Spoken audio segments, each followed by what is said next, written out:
صدق اللہ العظیم و صدق رسولہ النبی الکریم۔ الحمدللہ، محرم الحرام کا متبرک اور مبارک مہینہ ہمارے درمیان موجود ہے۔ نواسۂ رسول سید الشہداء امام حسین رضی اللہ تعالی عنہ کی شہادت کے علاوہ بھی یہ مہینہ بڑی فضیلت اور برکت رکھتا ہے۔ یعنی اس واقعے سے تو اس کو نسبت ہے ہی، لیکن یہ مہینہ بہت ہی عظمت والا مہینہ ہے، اور یہ اتنی عظمت والا مہینہ ہے کہ کفار بھی حالت کفر میں اس مہینے کی تعظیم کیا کرتے تھے، لیکن نواسۂ رسول صلی اللہ علیہ وسلم ورضی اللہ تعالی عنہ کے وصال کے بعد، شہادت کے بعد، خاص طور پہ محرم کو شہدائے کربلا کی حیثیت سے، ان کی نسبت سے زیادہ جانا شروع ہو گیا، اور یہ واقعات تسلسل سے سینہ بسینہ منتقل ہوتے رہے، مورخین نے لکھے ہیں اور بیان ہوتے رہتے ہیں۔ آج انشاءاللہ آپ کی خدمت میں امام حسین رضی اللہ تعالی عنہ کی شہادت کے محرکات اور واقع شہادت کو مستند روایات کی روشنی میں آپ کی خدمت میں عرض کروں گا، اور ہمارے بچوں کو، ینگ جنریشن کو خاص طور پہ معلوم ہونا چاہیے کہ آخر یہ کیا معرکہ تھا، کیا وجوہات تھیں، کس وجہ سے امام حسین رضی اللہ تعالی عنہ نے اپنے پورے خاندان کو قربان فرمایا، اس کے پیچھے کون کون سی حکمتیں، کون کون سی ایسی وجوہات تھیں جس کی بنا پر آپ نے سب کچھ چھوڑ کر میدان کربلا میں تشریف لانا منظور فرمایا۔ اس سن 60 ہجری میں امیر معاویہ رضی اللہ تعالی عنہ کا وصال ہوا تو ولی عہد کے طور پر یزید تخت نشین ہوا، اور اس میں مورخین کا بالکل اتفاق ہے، کسی نے اس میں انکار نہیں کیا کہ وہ فسق و فجور میں بہت زیادہ معروف تھا۔ شراب پینا، عورتوں کی طرف میلان اور کچھ اور گناہ جن میں وہ مشغول تھا، یہ بڑے معروف تھے۔ جب یہ ولی عہد بنا، اس نے تخت سنبھالا، تو اسے سب سے بڑا خطرہ جو اس وقت 3 شخصیات بڑی تھیں، ایک بلکہ 4 کہہ لیں کہ ایک امام حسین رضی اللہ تعالی عنہ، یہ سب سے اہم شخصیت تھی، دوسرے ابن عباس، تیسرے عبداللہ بن زبیر، اور چوتھے عبد الرحمن بن ابو بکر۔ یہ 4 شخصیات ایسی تھیں جو مدینہ منورہ میں تھیں، اور اس کو خوف تھا کہ اگر ان 4 نے میری فوری طور پہ بیعت، پھر یہ ہو سکتا ہے کبھی بھی لوگ ان کی بیعت کر لیں اور میرا یہ تمام معاملہ کھٹائی میں پڑ جائے اور میری حکومت ہاتھ سے جاتی رہے۔ لہٰذا اس نے ولید بن عقبہ جو اس وقت مدینہ کا گورنر تھا، اس کو پیغام بھیجا، اطلاع بھیجی کہ والد کا انتقال ہو گیا اور میں ولی عہد بن چکا ہوں، اور تم فوراً سے پیشتر ان نفوس قدسیہ سے میری بیعت لو اور ان کو کہیں نکلنے مت دینا۔ اس نے فوراً ان نفوس قدسیہ کے پاس پیغام پہنچایا کہ میں آپ سے ضروری بات کرنا چاہتا ہوں۔ تو حضرت عبداللہ بن زبیر رضی اللہ تعالی عنہما تو معاملہ فوراً ہی سمجھ گئے تھے، آپ مکۃ المکرمہ کی طرف ہجرت فرما گئے، لیکن حضرت امام حسین رضی اللہ تعالی عنہما نے اس کے پاس جانے کا فیصلہ کیا، تو آپ کو کہا گیا کہ آپ تھوڑا سا احتیاط سے جائیے، ایسا نہ ہو کہ نقصان پہنچائے۔ آپ نے فرمایا کہ مجھے کچھ بھی نہیں کر سکتا۔ آپ گئے اور اس نے آپ کی حسب توقع یزید کی بیعت کی دعوت دی۔ آپ نے ایک دن سوچنے کا ٹائم لیا اور آپ واپس تشریف لائے، اور ہم مشاورت سے یہی بات طے پائی کہ اس فاسق و فاجر کی اطاعت، اس کی بیعت کرنا قطعاً مناسب نہیں ہے، لہذا یہ خاندان رسالت آج رات ہی مکۃ المکرمہ کی طرف ہجرت کر جائے گا۔ لہذا جب سب سو گئے تو تہجد کے وقت میں، جو خاص ہم تہجد کا وقت کہتے ہیں، سحر کا ٹائم تھا، اس میں یہ خاندان رسالت یہ تو ساری رات جاگی رہے، اور اس وقت انہوں نے خاص طور پہ کوچ کا پروگرام بنایا۔ امام حسین رضی اللہ تعالی عنہما سرکار کی بارگاہ میں حاضر ہوئے، روزہ اطہر پر حاضر ہوئے، اور اجازت طلب کی کہ نانا جان، ساری صورتحال آپ کے سامنے ہے اور اب مجھے مکۃ المکرمہ کی طرف جانا ہے، آپ مجھے اجازت مرحمت فرمائیں۔ اور اشک بار آنسو آنکھوں کے ساتھ آپ مکے کی طرف روانہ ہو گئے، اور راتوں رات آپ مکے میں پہنچے۔ جب آپ وہاں پہنچ گئے تو یزید نے مکے پر اپنا ایک لشکر بھیجا تاکہ ابن زبیر رضی اللہ تعالیٰ عنہ کو اور امام حسین کا ساتھ کچھ معاملہ کیا جائے اور ان کو گرفتار کیا جائے۔ وہاں معرکہ ہوا، عبداللہ ابن زبیر نے اس جنگ میں باقاعدہ حصہ لیا، لیکن امام حسین رضی اللہ تعالیٰ عنہ اس میں ابھی ایک طرف رہے اور یزیدی لشکر کو شکست ہوئی اور یہ واپس چلا گیا۔ تو اب یہ اس سے جو مکے کے لوگ تھے ان کا اور حوصلہ افزائی ہوئی یزید کے خلاف، اور یزید کی پریشانیوں میں اضافہ ہوا۔ دوسری طرف امام حسین رضی اللہ تعالیٰ عنہما کے پاس کوفہ سے بہت سارے خطوط آئے کوفیوں کے کہ آپ یہ یزید فاسق ہے، فاجر ہے، اور یہ اس وقت زبردستی تخت نشین ہو چکا ہے اور ہم میں سے بہت سے اس کو قبول نہیں کرتے ہیں، تو آپ فوراً سے پیشتر آئیے، ہم آپ کی بیعت کریں گے، آپ کی اطاعت کریں گے، اور آپ یہاں پر آ کے ہم سے بیعت لے کر اس کے خلاف کچھ معاملہ کیجیے۔ ایک عرضی آئی، دوسرا خط، تیسرا خط، چوتھا خط، حتیٰ کہ جب بعض خطوط میں یہاں تک جملے لکھ دیے گئے کہ اگر آپ نہیں تشریف لائے تو میدان محشر میں ہم اللہ کی بارگاہ میں آپ کے لیے گرفت کا سامان پیدا کر دیں گے کہ ہم نے نواس رسول کی خدمت میں اپنی وفاداریاں پیش کیں لیکن انہوں نے اس کو قبول نہ کیا، تو پھر آپ کیا جواب دیں گے؟ تو امام حسین رضی اللہ تعالی عنہما نے باہم مشاورت کی کہ اس میں کیا معاملہ کرنا چاہیے، تو اکثر نے آپ کو یہی مشورہ دیا کہ آپ کو نہیں جانا چاہیے۔ یہ کوفی جو ہیں ان کی بے وفائی بڑی معروف ہے، مشہور ہے، ایسا نہ ہو کہ آپ وہاں پہ تشریف لے کر جائیں اور یہ آپ کے ساتھ چھوڑ دیں اور بھاگ جائیں، تو پھر آپ کے لیے اور خاندان رسالت کے لیے بڑے مسائل پیدا ہوں گے۔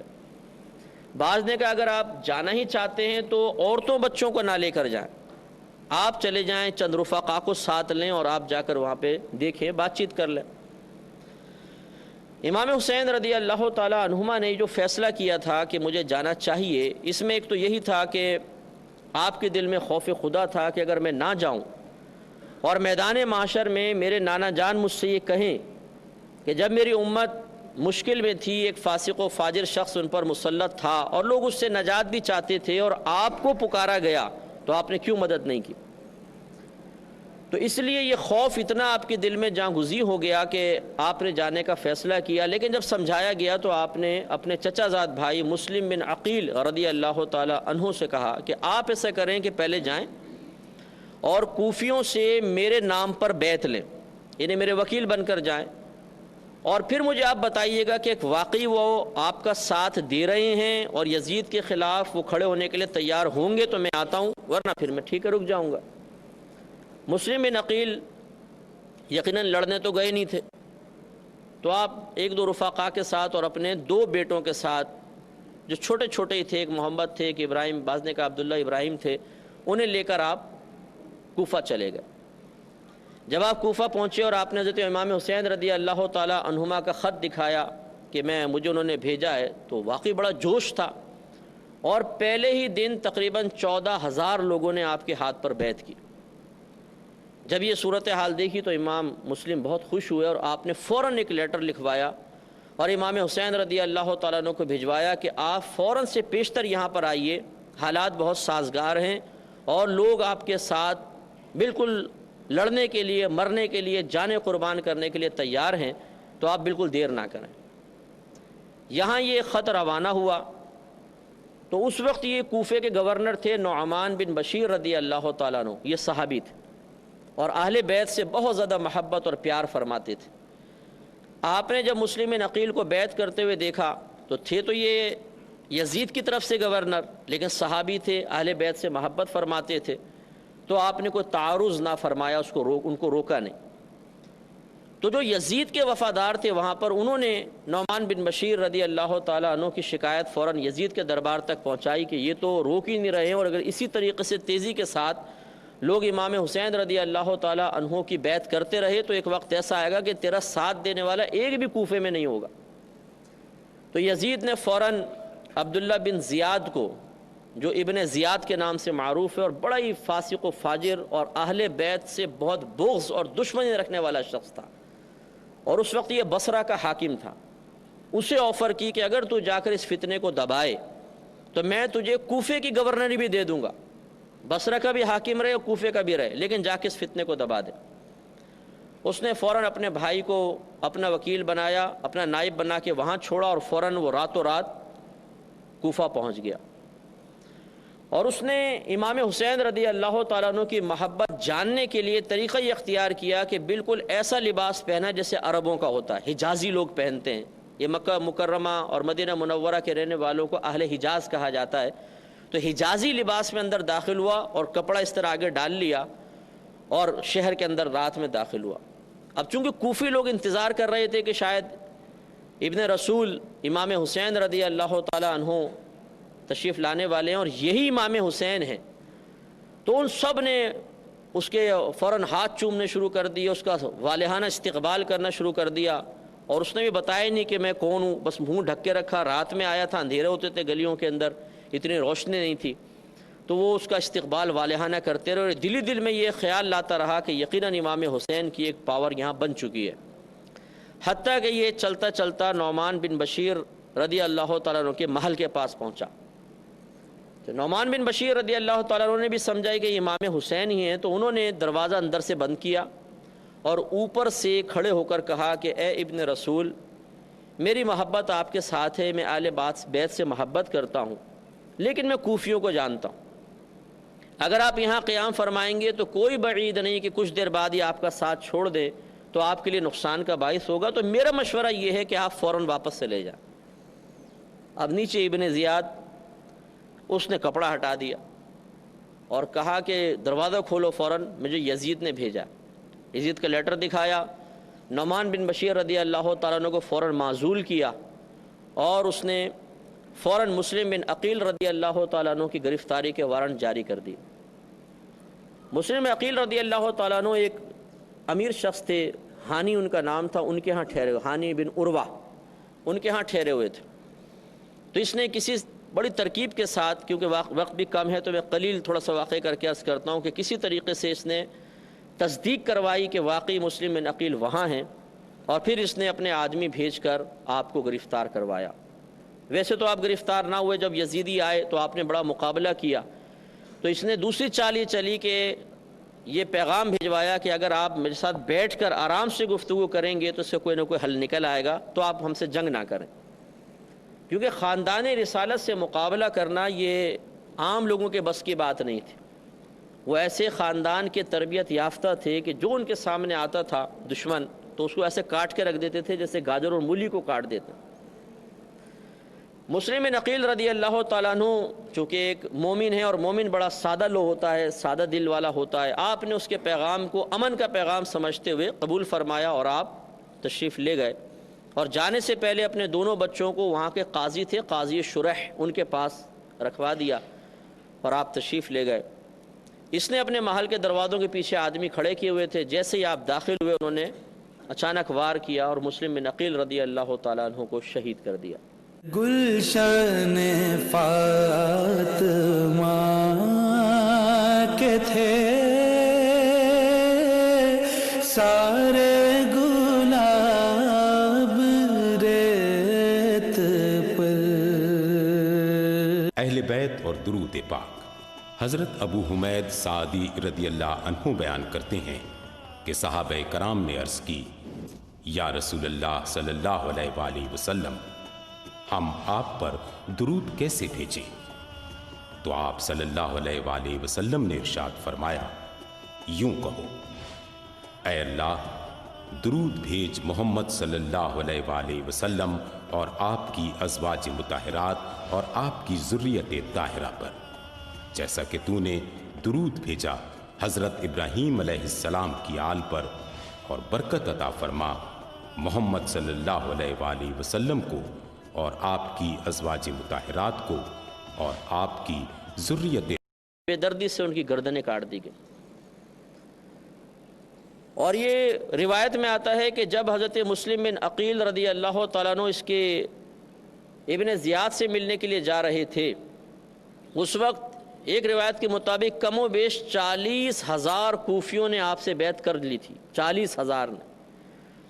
لیکن جب آپ چلے تو ابن زیاد کا اتنا خوف تھا، اور ایک روایت کے مطابق اس نے ایک واز کیا کہ اگر کسی نے مسلم بن عقیل کا ساتھ دیا تو تم جانتے ہو کہ آل بیت سے میری اور میرے باپ کی دشمنی کتنی شدید تھی، اور میرے باپ نے بصرہ میں آل بیت سے محبت کرنے والے کسی کو نہیں چھوڑا تھا، تو تمہاری عورتیں بھی بیوہ ہو جائیں گی، تمہارے بچے یتیم ہو جائیں گے، اور تمہاری گردنیں کاٹ کے تمہارے سروں کو کوفے کے چوک میں لٹکایا جائے گا۔ تو لوگ گھبرا گئے، ڈر گئے، خوف زدہ ہو گئے۔ جب مسلم نقیل چلے تو آپ کے ساتھ صرف اس وقت 1200 آدمی تھے، اور جب آپ نے مسجد میں آ کے نماز پڑھی تو آپ کی جماعت میں 500 آدمی تھے، اور جب آپ نے سلام پھیرا تو آپ کے پیچھے ایک بھی نہیں تھا، سارے کے سارے آپ کے پاس سے بھاگ گئے۔ اسی لیے کہا جاتا ہے کوفی لا یوفی، کہ کوفی وفا نہیں کرتا، یہ سب کے سب بھاگ گئے اور آپ اکیلے گئے اور مقام شہادت حاصل کیا۔ جب مسلم نقیل رضی اللہ تعالیٰ عنہ پہ وار ہوا اور آپ زمین پہ تشریف لائے تو اس وقت آپ کی زبان حق ترجمان سے نکلا کہ کاش کوئی میرے بھائی حسین کو یہ بتا دے کہ مجھے شہید کر دیا گیا۔ اب چونکہ امام حسین رضی اللہ تعالیٰ عنہ تک ابھی کوئی اطلاع پہنچی نہیں تھی، تو آپ کے پاس وہ لیٹر پہنچا مسلم نقیل رضی اللہ تعالیٰ عنہ کو کہ آپ فوراً تشریف لائیں، حالات بڑے سازگار ہیں۔ تو اب امام حسین رضی اللہ تعالیٰ عنہ کے پاس دو چیزیں تھیں، ایک عزیمت اور ایک رخصت۔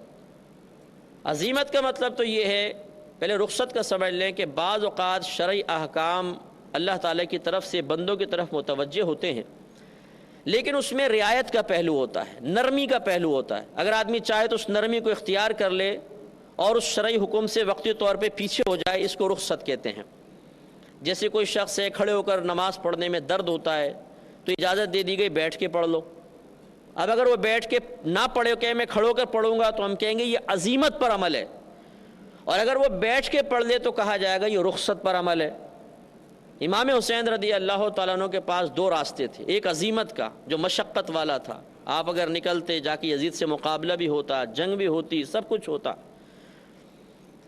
اور ایک رخصت کا معاملہ تھا کہ یزیدی لشکر بہت بڑے تھے، ان کے پاس طاقت تھی، ان کے پاس حکومت تھی، تو اس میں آدمی شہید بھی ہو سکتا ہے۔ تو امام حسین رضی اللہ تعالی عنہما نے خواص کا راستہ اختیار کیا، اور وہ وہی راستہ ہے کہ جب اللہ تعالیٰ کی راہ میں انسان نکلتا ہے تو پھر رخصت کو نہیں دیکھتا، وہ عزیمت کو دیکھتا ہے۔ تو لہٰذا اب اتمام حجت ہو چکا تھا، آپ کے پاس لیٹر آ چکے تھے، مسلم عقیل کی طرف سے تصدیق ہو چکی تھی کہ آپ تشریف لائیے، اور تقریباً 14,000 نے تو پہلے دن مجھ سے بیعت کی ہے، اور مجھے امید ہے کہ آپ تشریف لائیں گے تو پورا کوفہ آپ کے ساتھ ہوگا۔ آپ صرف 72 نفوس قدسیہ کے ساتھ اپنے گھر سے روانہ ہوئے۔ تو ایک تو یہ وجہ آپ کے سامنے آ گئی کہ امام حسین کوئی حکومت کے لالچ میں نہیں نکلے تھے۔ یہ تو ایک بالکل احمقانہ سی بات ہوگی کہ کوئی یہ کہے کہ امام حسین حکومت یا خلافت کے لالچ میں باہر نکلے تھے، اس لیے کہ یہ تو وہ شہزادے ہیں جن کے بارے میں نبی کریم صلی اللہ علیہ وسلم نے اپنی حیات طیبہ میں بشارت عطا فرمائی تھی کہ حسن و حسین جنتی نوجوانوں کے سردار ہیں۔ تو جن کو اللہ کے نبی جنت کے نوجوانوں کی سرداری اللہ کے حکم سے عطا فرما دے، وہ دنیاوی عارضی دولت اور حکومت کے لیے اپنے گھر سے باہر نکلے گا؟ اور پھر اگر آپ چاہتے تو ایک بڑا لشکر جرار جمع کر کے جا سکتے تھے، صرف 72 نفوس قدسیہ جن میں گھر کی خواتین بھی ہیں، انہیں لے کر آپ کوفہ پہنچ رہے ہیں، اور آپ نے سفر اختیار فرمایا۔ تو ایک تو یہ عزیمت پر عمل تھا، دوسرا احساس ذمہ داری تھی، تیسرا میں ایک یہاں پر ایک بات عرض کرتا ہوں، اور جو اہم بات ہے اور ایک راز ہے اور اس کو ہمیں سمجھنا چاہیے، کہ جب ہم امام حسین رضی اللہ تعالی عنہما حالت بچپن میں تھے تو یہ معتبر کتب میں واقعہ لکھا ہوا ہے کہ ایک مرتبہ نبی کریم صلی اللہ علیہ وسلم نے ایک ران پر امام حسین کو اور ایک ران پہ اپنے بیٹے حضرت ابراہیم رضی اللہ تعالیٰ عنہ کو بٹھایا ہوا تھا۔ ابراہیم اس ٹائم چھوٹے سے تھے۔ تو سرکار فرماتے ہیں کہ میرے پاس جبریل امین آئے اور انہوں نے آ کے کہا کہ اللہ تعالیٰ آپ کو اختیار دیتا ہے کہ آپ یا تو اپنے نواسے کو اختیار کر لیں یا اپنے بیٹے کو، کوئی ایک دنیا سے ضرور جائے گا۔ تو میں نے اپنے بیٹے اپنے اس نواسے کو اختیار کیا، اور اپنے بیٹے کو میں نے کہا کہ میں نواسے کو اختیار کرتا ہوں، بیٹے کو چھوڑتا ہوں۔ تو ابراہیم کا کچھ عرصے بعد ابراہیم رضی اللہ تعالیٰ عنہ کا انتقال ہوا، لیکن ساتھ ساتھ سرکار نے فرمایا کہ میری امت میرے اس بیٹے کو بھی انتہائی بے دردی کے ساتھ شہید کرے گی۔ اور ام سلمہ رضی اللہ تعالی عنہا کو سرکار نے ایک مٹی دی اور کہا کہ یہ اپنے کسی شیشی وغیرہ میں ڈال لینا، جب یہ مٹی خون بن جائے تو سمجھ جانا کہ میرے اس بیٹے کو شہید کر دیا گیا۔ اور ابن عباس رضی اللہ تعالیٰ عنہما سے مروی آپ فرماتے ہیں کہ امام حسین رضی اللہ تعالیٰ عنہ کی شہادت، آپ کے واقعات آپ کی بچپن سے مشہور ہو گئے تھے. سرکار نے بشارت دے دی تھی کہ میرے اس بیٹے کو شہید کیا جائے گا. اور تہذیب و تہذیب اٹھا کے آپ پڑھ لیجئے، بڑی معتبر کتاب ہے، اس میں یہ لکھا ہے صراحتاً کہ نبی کریم صلی اللہ علیہ وسلم نے ارشاد فرمایا کہ ایک وقت آئے گا کہ میرے اس بیٹے کو قریش کے آوارہ گرد نوجوان شہید کریں گے. اور یہی ہوا. سن 60 سن ہجری میں یہ یزید حاکم بنا ہے. سن 61 سن ہجری جب آیا ہے، 1 سال تقریباً اس میں نکلا کہ آپ مدینے سے مکے آئے، پھر 6-7 مہینے وہاں ٹھہرے. سن 61 ہجری کا مطلب سن 60 ہجری کا اختتام تھا اور 61 ہجری کی ابتدا تھی سمجھ لیں. تو ذوالحجہ کا مہینہ تھا. 3 ذوالحجہ کو امام حسین رضی اللہ تعالیٰ عنہما اپنے گھر سے نکلے ہیں. تو اب راز یہی ہے کہ آپ کو تو بچپن سے ہی بتا دیا گیا تھا کہ آپ کو شہید ہونا ہے. حتیٰ کہ امام حضرت علی رضی اللہ تعالیٰ عنہ جب ایک سفر سے واپس آ رہے تھے تو ایک جگہ آپ نے پڑاؤ ڈالا، پوچھا یہ کون سی جگہ ہے، بتائے میدان کربلا ہے. تو آپ رونے لگے اور خیمے سے باہر آ کے آپ نے فرمایا کہ میری اولاد کو اس مقام پر شہید کیا جائے گا کیونکہ نبی کریم صلی اللہ علیہ وسلم نے مجھے بتایا. تو یعنی اتنی معروف چیز تھی. تو امام حسین رضی اللہ تعالیٰ عنہ یہ جانتے تھے کہ اب عمر کا وہ حصہ آ چکا ہے جس میں نبی کریم صلی اللہ علیہ وسلم کی میرے بچپن میں دی گئی خبر کی باقاعدہ ایک عملی شکل نظر آنے والی ہے. وہ کیسے رکتے؟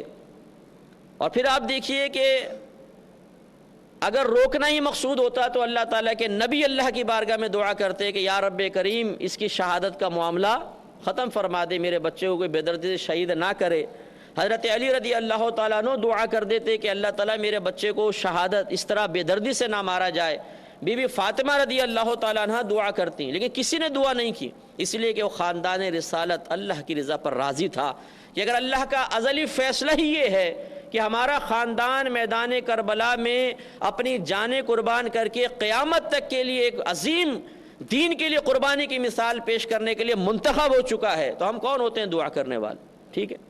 تو امام حسین رضی اللہ تعالیٰ عنہ بھی جانتے تھے کہ اب وہ وقت آ چکا ہے، اب وہاں پر مجھے جا کر اپنی جان اللہ تعالیٰ کے فیصلے کے مطابق قربان کرنی ہی ہے. تو گویا کہ رضا الہی کی تکمیل کے لیے آپ نے اپنی جان قربان کرنے کے لیے اپنے آپ کو پیش فرما دیا.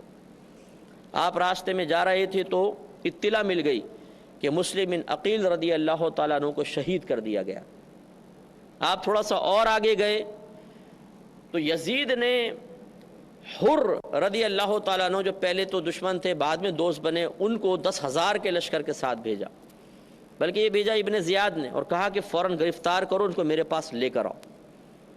وہ پہنچ گیا اور اس نے امام علی مقام، وہ بڑی عزت کرتا تھا، اہل بیت سے محبت کرتا تھا. اس نے کہا کہ دیکھیں میں مجبور ہوں کہ میں آپ کے سامنے آ کے کھڑا ہو گیا ہوں لیکن میں بڑا مجبور ہوں، آپ میرے ساتھ ابن زیاد کے پاس چلیے. امام حسین نے فرمایا کہ یہ نہیں ہو سکتا، میں اس کے پاس جاؤں گا، مجھے پتہ ہے اس کی نیت کیا ہے، میں تمہارے ساتھ نہیں جا سکتا ہوں. اتنے میں عمر بن سعد ایک اور شخص تھا جس کو ابن زیاد نے حکومت کا لالچ دیا کہ میں تجھے رے کی حکومت دے دوں گا، علاقہ تھا، تو جا. یہ حر نے اتنی دیر کیسے لگائی ہے؟ یقیناً وہ امام حسین کی تعظیم کر رہا ہے، تم فوراً جاؤ اور کوئی بات سننا نہیں، بس امام حسین کو تم نے گرفتار کرنا. تو وہ بھی ایک لشکر جرار لے کر اس مقام پر آ گیا.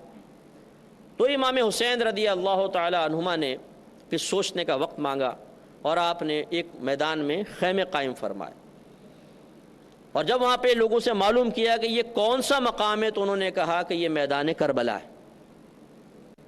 ایک روایت کے مطابق پہلی محرم تھی اور ایک روایت کے مطابق دوسری محرم تھی جس میں امام حسین رضی اللہ تعالیٰ عنہما نے اس میدان میں خیمے قائم فرمائے.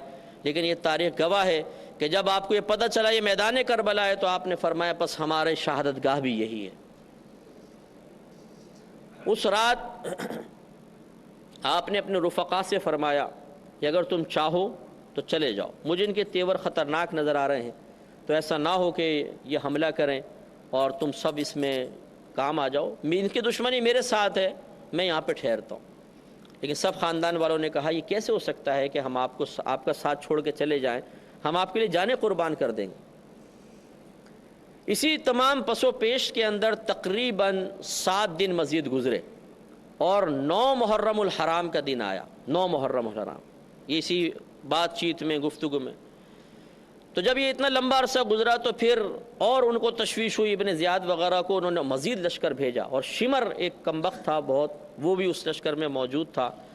اور اس نے آ کے مشاورت کی اور طے یہ پایا کہ نہر فرات پہ 500 سوار کھڑے کر دیے جائیں. خاندان رسالت کو ایک قطرہ پانی نہیں ملنا چاہیے. اور یہ پانی بند ہونے کا واقعہ 3 دن تک رہا. 3 دن تک آپ لوگوں کا پانی بند رہا، حتیٰ کہ 9 محرم الحرام آیا اور اس میں باقاعدہ پھر جنگ کا آغاز ہونا تھا. لہذا جب 10ویں کا دن آیا ہے 10 محرم الحرام، جس میں خاندان کے اکثر لوگ شہید ہونے تھے، تو اس میں پھر یہ طے ہو چکا تھا کہ اب کل تو جنگ ہونی. اس رات امام حسین رضی اللہ تعالی عنہما نے یزیدیوں کے لشکر سے کہا کہ مجھے ایک رات کم از کم ہمیں سکون سے عبادت کرنے دو، اس میں رات پہ حملہ نہ کرنا، اور میں چاہتا ہوں کہ میں اپنے رب سے مناجات کروں. ان کے دل میں خیال آیا کہ ٹھیک ہے آپ کریں. وہ پوری رات آپ نے اللہ سے مناجات کرتے ہوئے عبادت کرتے ہوئے گزاری. اور رات میں پھر اپنے خاندان والوں سے خطاب فرمایا کہ دیکھو ابھی بھی موقع ہے، اگر تم چاہو تو 2 کر کے ادھر ادھر نکل جاؤ. رات کا اندھیرا ہے، تمہیں کوئی نہیں پکڑے گا. قریبی گاؤں میں جانا اور وہاں سے اپنے گھروں کو چلے جانا. تم مجھے یہاں پہ اکیلا چھوڑ دو. کسی نے بھی جانے کا اقرار نہ کیا اور ہر ایک نے کہا کہ ہم دین کے نام پہ اپنی جانیں قربان کریں گے. لہذا جب صبح ہوئی اور مارکے کا آغاز ہوا تو پیر در پہ خاندان رسالت کے افراد شہید ہوتے چلے گئے. پہلے دیگر افراد جو محبت کرنے والے تھے، پھر خاندان رسالت، اور پھر خاص طور پر حضرت امام حسین رضی اللہ تعالی عنہما کے گھر والوں میں سے علی اکبر آگے بڑھے. علی اکبر جوان تھے ماشاءاللہ، بڑے خوبرو جوان تھے، اور ان کی مشابہت نبی کریم صلی اللہ علیہ وسلم سے بہت زیادہ تھی. بڑے خوبصورت نوجوان تھے. آپ گھوڑے پر بیٹھے، تلوار لگائی. پہلے امام حسین رضی اللہ تعالیٰ عنہ نے فرمایا کہ میں جاتا ہوں. کہا کہ نہیں بابا جان، جس کا بیٹا جوان ہو تو باپ کیوں جائے گا، میں جاتا ہوں. اس وقت حضرت امام حسین کی تاریخ کے مطابق جو تاریخ نگاروں نے لکھا ہے، عمر مبارکہ تھی 56 سال 5 ماہ 5 دن. اور وہ لکھتے ہیں کہ ایک بال بھی آپ کا سفید نہیں ہوا تھا، ایک بال بھی سفید نہیں تھا، ایسے خوبرو جوان نظر آتے تھے. بیٹا گیا اور جا کے حملہ کیا، اور زبردست حملہ کیا. ایسا حملہ کیا کہ جس طرف جاتے تھے صفے کے صفے الٹ دیتے تھے، اور کسی میں ہمت نہیں ہوتی تھی کہ سامنے آئے. جو سامنے آیا اس کو گاجر مولی کی طرح کاٹ دیا. تو اب یہ ابن زیاد اور یہ عمر بھی یا عروہ بن سعد یہ سب بڑے پریشان ہوئے کہ کیا کریں. اب ابن زیاد تو خیر اپنے وہاں سے کمانڈ کر رہا تھا، کوفہ کے اندر بیٹھا ہوا تھا. یہاں شمر تھا اور عروہ یہ ابن سعد تھا. تو طے یہ ہوا کہ کہا کہ چاروں طرف سے حملہ کرو، اس کو گھیر لو. اس نوجوان کو اگر ایک ایک کر کے آتے رہے تو پورا لشکر بھی اگر آ جائے گا تو یہ قابو میں آنے والا نہیں. چاروں طرف سے حملہ ہوا. حضرت نے ایسا حملہ کیا کہ جتنے آتے تھے سب کو گاجر مولی کی طرح کاٹ دیا کرتے تھے. زبردست قسم کا معرکہ ہوا. لیکن 3 دن سے حلق میں ایک قطرہ پانی نہیں پہنچ رہا ہے. تو پیاس کی وجہ سے نڈھال ہو گئے اور واپس والد صاحب کے پاس آئے اور کہا کہ ابا جان اگر ایک گھونٹ پانی مل جائے تو پھر دیکھیں میں ان کے ساتھ کیا کرتا ہوں.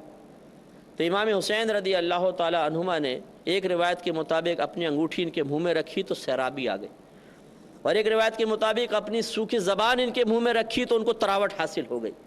اور پھر آپ گئے اور پھر حملہ کیا. لیکن اب کی دفعہ ظالموں نے چاروں طرف سے تیر برسائے، بزدلوں نے پتھر مارے دور سے. اب اندازہ کریں کہ خاندان رسالت کا ایک چشم و چراغ جس کی شکل مبارکہ نبی کریم صلی اللہ علیہ وسلم سے ملتی ہوئی ہو، اور وہ نوجوان خوبرو نوجوان کھڑا ہو اور چاروں طرف سے پتھر مارے جا رہے ہوں اور تیر برسائے جا رہے ہوں، کتنا دردناک منظر ہوگا آپ اندازہ کریں. گلشن فاطمہ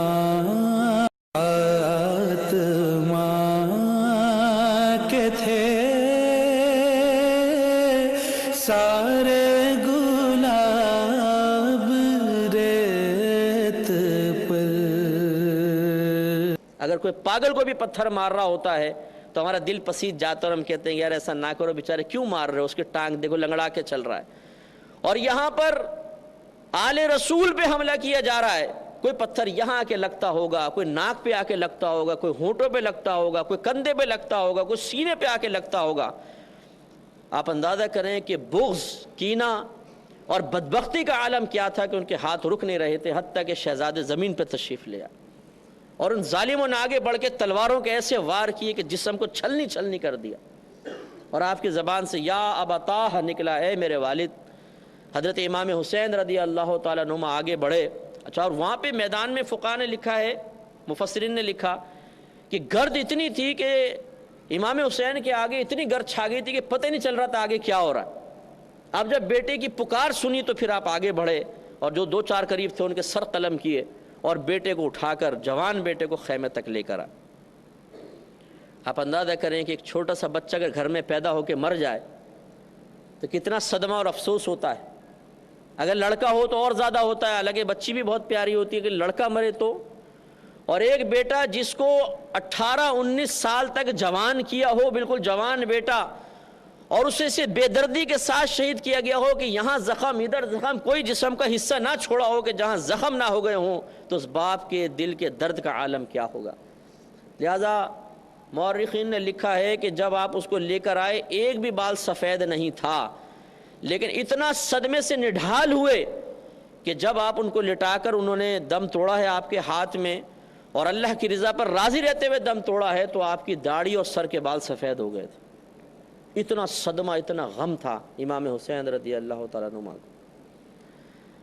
آپ خیمے میں گئے، اب بیویاں جو تھیں صبر و تحمل کے پہاڑ تھے، انہوں نے اس موت پر، اس شہادت کے اوپر بڑا صبر کا مظاہرہ کیا اور اللہ کی رضا پر راضی رہنے کا عندیہ دیا۔ تو بی بی امام حسین رضی اللہ تعالیٰ عنہ کی زوجہ نے کہا کہ یہ ظالم ایسے ہیں کہ انہوں نے پانی بند کر رکھا ہے، یہ چھوٹے علی اصغر ہیں، بالکل دودھ شیر خوار بچے تھے، ان کو لے کر جائیں، اور کم از کم اس بچے کے لیے آپ پانی مانگ لیں ان سے کہ یہ اس بچے کو تو پانی پلا دیں۔ یہ ظالم ہیں ٹھیک ہے، لیکن شاید اس بچے کو دیکھ کر کم از کم اس بچے کے لیے تھوڑا بہت پانی دے دیں۔ علی اصغر رضی اللہ تعالیٰ عنہ چھوٹے سے تھے، اب زبان نکالتے تھے، پیاس کی وجہ سے روتے تھے، بلکتے تھے، نہ ماں کے دودھ اتر رہا ہے بھوک اور پیاس کی کمی کی بنا پر، اور نہ پانی مل رہا ہے۔ امام حسین رضی اللہ تعالیٰ عنہما اپنے بچے کو لے کر باہر گئے، اور آپ نے ارشاد فرمایا کہ اے ظالموں، میرے نانا جان تو وہ ہیں جو حوض کوثر سے پوری امت کو اپنے مبارک ہاتھوں سے سیراب کریں گے، اور تم میرے نانا جان کے اس چھوٹے سے لخت جگر کو پیاسا مار رہے ہو، تو کم از کم تھوڑا سا پانی اس کو دو تاکہ یہ بچہ پانی پی لے۔ آپ ان کی بدبختی کا عالم دیکھیے کہ ایک کمبخت نے ایسا تیر مارا کہ سیدھا علی اصغر رضی اللہ تعالیٰ عنہ کی گردن میں آ کے لگا اور آر پار ہو گیا، اور بچے نے وہی ہچکی لی اور حضرت کے ہاتھ میں دم توڑ دیا۔ آپ درد کا اندازہ کریں، ذرا تکلیف کا اندازہ کریں، اگر آپ کی میرے بچے کو خدا نہ خواستہ ہاتھ سے چھٹ کے گرے اور گاڑی کچلتی ہوئی نکل جائے، کیا حال ہوگا۔ اور وہاں امام حسین رضی اللہ تعالیٰ عنہ جن کے نانا جان کے قدموں کی برکت سے لوگوں کو جنتیں ملیں گی، مغفرتیں ملیں گی۔ ہمارے نبی کا وجود مسعود نہ ہوتا تو نہ آپ ہوتے، نہ میں ہوتے، نہ یہ کائنات ہوتی۔ اگر ان حدیثوں کو مانا جائے کہ اللہ تعالیٰ نے ارشاد فرمایا کہ حبیب اگر اپنی ربوبیت ظاہر کرنا، اگر تجھے پیدا کرنا مقصود نہ ہوتا تو میں اپنے رب ہونے کو ہی ظاہر نہ فرماتا۔ جن کے صدقے میں پوری کائنات اللہ نے عطا فرما دی، ان کے گھر والے آج بھوکے پیاسے، وہ نبی جن کی انگلیوں سے چشمے جاری ہوئے تو پورے پورے لشکر سیراب ہو گئے، آج ان کے گھر کے ایک چھوٹے سے بچے کو گلے میں تیر مار کر پیاسا مارا گیا۔ لیکن امام حسین رضی اللہ تعالیٰ عنہ کی زبان پہ شکوہ نہیں آیا، شکایت نہیں آئی، صبر کے پہاڑ رہے۔ بچے کو لا کے خیمے میں دکھایا، بچہ خاموش ہے، اضطراب نہیں ہے، بے قراری نہیں ہے، آرام سے لیٹا ہوا ہے۔ گھر کی بیویاں سمجھی کہ شاید بچے کو پانی دے دیا گیا ہے تو بڑے سکون سے سو گیا ہے، لیکن جب آ کر بتایا کہ اس کے تو گلے میں تیر مار دیا گیا ہے، تو آپ سوچئے کہ ان ماں کے قلب کا عالم کیا ہوگا، ان لوگوں کے دل کو کیسا تکلیف پہنچائی گئی ہے۔ آل رسول کو اس کا آپ اندازہ کریں کہ کس قدر وہ اذیت اور کرب میں ہوں گے۔ اس کے بعد حضرت قاسم بن حسن رضی اللہ تعالیٰ عنہ 9 سال کے بچے، صرف 9 سال۔ امام حسین نے ارادہ کیا کہ میں جاؤں، تو کہا کہ نہیں چچا جان میں جاتا ہوں، آپ مجھے موقع فراہم کریں۔ 9 سال کا بچہ کتنی چھوٹی سی تلوار لے کے میدان میں نکلا ہوگا، آدمی ویسے ہی بچوں کو دیکھ کے کہتا ہے کہ چھوڑو یار چھوٹا بچہ ہے، کیا ماریں اور کیا پیٹیں، لیکن ان ظالموں نے جنہوں نے علی اصغر کے گلے میں تیر مار دیا، اس بچے کو کیا چھوڑتے، 2 منٹ میں اس کو بھی شہید کر دیا۔ اب امام زین العابدین اور جن سے آج جو جتنے بھی سید ہیں وہ آپ کی نسل سے ہیں، یہ بیمار تھے اور بہت زیادہ بیمار ہو گئے تھے، بخار بہت زیادہ تھا، جسم میں نقاہت تھی، کئی دن کے فاقے بھی تھے، پیاس پانی تو 3 دن سے بند کیا ہوا تھا، تو یہ اپنے پاؤں پہ صحیح کھڑے بھی نہیں ہو پا رہے تھے، جسم پہ لرزہ تھا۔ تو کہا کہ بابا جان اب مجھے اجازت دیں کہ میں اپنی جان کو قربان کروں۔ امام حسین رضی اللہ تعالیٰ عنہما نے فرمایا کہ نہیں بیٹا، اب اللہ تعالیٰ کا فیصلہ یہی ہے کہ میرا وقت شہادت آ گیا ہے، میں جاؤں گا اور تم عورتوں کے پاس رہو، مجھے اللہ کی رحمت سے یقین ہے کہ تم سے ہی اب ہماری نسل آگے چلے گی۔ بیٹے کو وہاں چھوڑا اور پھر حضرت امام حسین رضی اللہ تعالیٰ عنہما تیار ہوئے۔ اب آپ غور کیجئے کہ چشم فلک کتنی حیرت کے ساتھ یہ نظارہ دیکھ رہا ہوگا کہ وہ نانا جان جنہوں نے ان لبوں کو چوما ہے، امام حسین کے پیشانی کو چوما ہے، یہ اگر سجدے میں آ کے سرکار کے کندھے پہ بیٹھ جائیں تو سرکار اپنے سجدوں کو طویل کر دیں۔ آج وہ مقام شہادت حاصل کرنے کے لیے ہزاروں کے سامنے اکیلا جا رہا ہے۔ آپ نے امامہ رسول آپ کے پاس تھا، وہ اپنے سر پہ باندھا، اور حضرت علی رضی اللہ تعالیٰ عنہ کی تلوار لی، حمزہ رضی اللہ تعالیٰ عنہ کی زرہ آپ کے پاس تھی، وہ باندھی، اور آپ گھوڑے پہ سوار ہوئے اور میدان میں تشریف لے آئے۔ آپ نے وہاں پر آ کے ایک واعظ کیا اور اتمام حجت کے لیے ان سب کو سمجھایا کہ اے لوگوں ذرا غور کرو، تم کس کو مار رہے ہو؟ آخر تمہاری میری دشمنی کیا ہے؟ میں نے کون سے ایسا غلط کام کیا ہے کہ آج تمہارے سامنے کھڑے ہو اور مجھے قتل کرنے کے در پہ ہو؟ سوچو کہ جب تم میدان معاشر میں میرے نانا جان کے سامنے پہنچو گے تو کس منہ سے شفاعت کا سوال کرو گے؟ اس لیے مجھے پہچانو، میں نواسہ رسول ہوں، اور کم از کم مجھ سے تعارض نہ کرو، اور یہ نہ کرو اپنی آخرت برباد مت کرو۔